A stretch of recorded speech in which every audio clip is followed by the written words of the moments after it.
Today I'm gonna give you guys my review of The Dark Knight, the sequel to Batman Begins. Now, this, like Spider-Man 3 and like Batman Begins and like Batman and Robin, was almost part of my childhood. I remember when I was very young, I've actually watched this movie.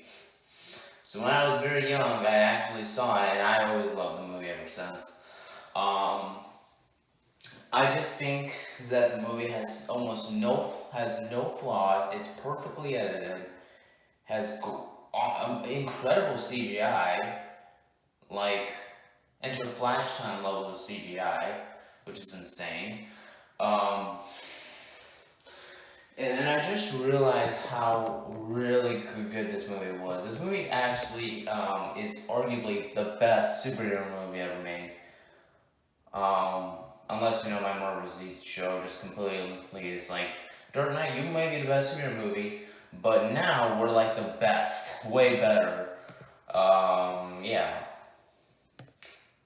We also don't talk about Daredevil. We don't talk about that show. That show was what was that show called?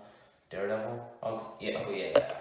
And the thing I really like about this movie was the themes it went for. This one went more for like um, anarchy, like crime themes, which works really well for Joker. And believe it or not, there's actually a lot of DC references in this movie. You have Abracadabra actually being referenced. The infamous pencil magic trick. It's not magic. He just acts like it's magic, which is a direct reference to Abracadabra. So I gotta give Nolan a lot of credit for that. So for at least incorporating that maybe the Flash did exist in this universe.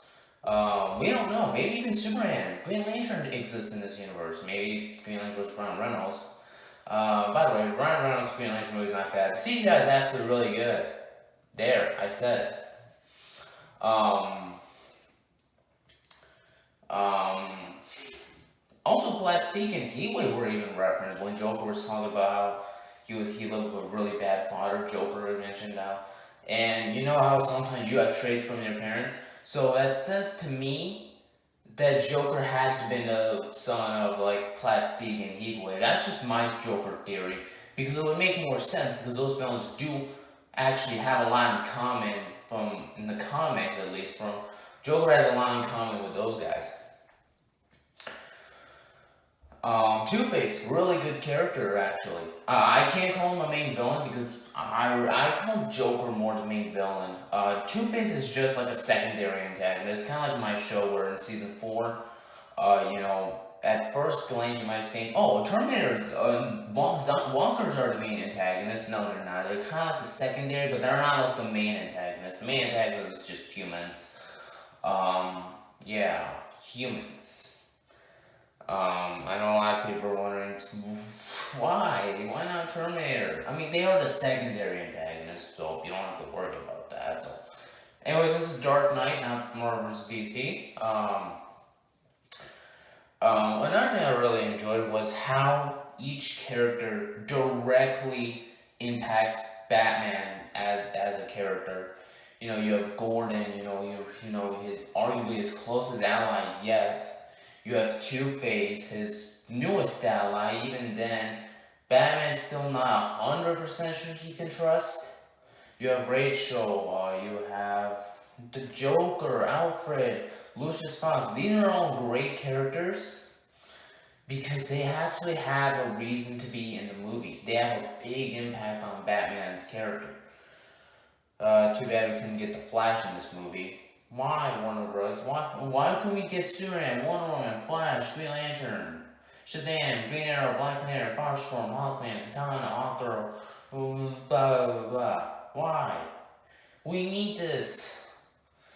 You know what we need? We need a new Justice movie with Christian Bale's Batman, Brandon Routh's Superman. I guess you can also include Adam. Um, Kate Beckinsale's or Ron Mitra's Wonder Woman, Grant Gustin's Flash, Ryan Reynolds is Green Lantern, David Edwards' Martian Manhunter, Zachary Levi's Shazam, I guess the Smallville Aquaman, Stephen Amell's Green Arrow, Matt Ryan's John Constantine, Robbie Amell's Firestorm, Kate Cassidy's Black Canary, the actress that played Hawkman, Hawkgirl in Legends of Tomorrow and Heroes Join Forces.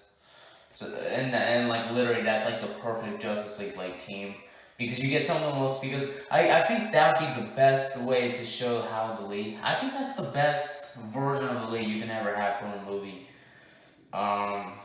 Too bad we didn't got that because time travel, because Barry apparently loves changing the timeline to however much he likes, to a point it can even affect our dreams. So sorry, we're never gonna get Christian Bale's Batman and try with Grant Gustin's Flash. All because of Barry Allen. He just constantly enjoys messing the timeline, so I don't know what to do. There's also something I also noticed in certain rewatches on clips of the Dark Knight, where Joker technically is Reverse Flash with Batman. Like, I know Joker is kind of Batman's Reverse Flash, but in this movie, he feels more like he does than he does in the comics. You know, he impacts Batman more as a character or as a human. You know, because Batman is more of the I'm gonna fight crime at night. Joker in the beginning actually committed crime during the day.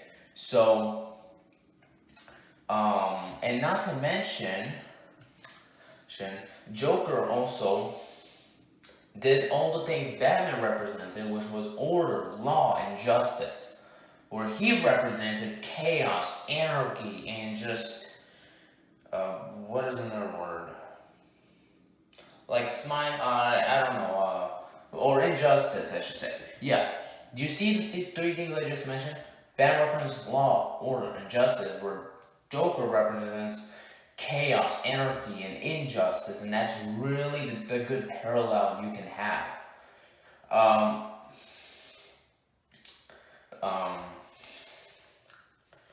Another thing I should mention, the fight scenes in action are awesome. Like, I think we can all agree that's the best part of the movie.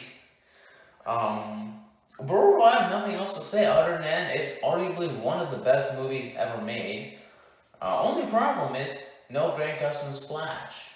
Just why? That's the only problem I have. Apart from that, I'm gonna give it The Dark Knight an A.